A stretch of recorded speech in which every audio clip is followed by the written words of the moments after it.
Gmadlobt prezidento komissaro.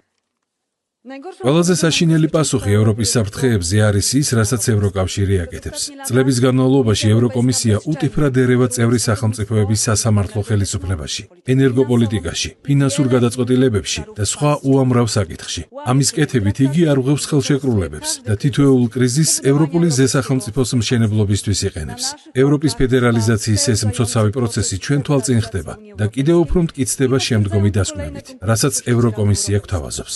ევროპული თავდაცვის თეთრი წიგნი ევროკომისიის კიდევ ერთი ბიუროკრატიული იარაღია, რომელიც თავდაცვის ხელშეწყობის ნაცვლად უფრო მეტად შეზღუდავს წევრი ქვეყნების დამოუკიდებლობას ევროპაში. მისის ფონ დერ ლაიენ, ჩვენ არ გვჭირდებით როგორც ევროპის იმპერატორი, რომელსაც უნდა ვკითხოთ, რომელი ტანკი შევიძინოთ. ჩვენ ასევე არ ვეთანხმებით გერმანიის მიგრაციის პოლიტიკას, მიგრანტების ჩასახლებას ჩვენს მეზობლად. ესაა ევროპული სოლიდარობა. ევროპულ სახელმწიფოებს სურთ თანამშრომლობა. დიახ, ეს სიმართლეა, მაგრამ ისინი არასდროს მისცემენ საკუთარ თავს-უფლებას დათმონ თავიანთი სუვერენიტეტი და დამოუკიდებლობა. ახლა ევროპაში შავი დღეებია, რაც დემოკრატიის ფუნდამენტური პრინციპების რღვევის მაგალითებით მჟღავნდება.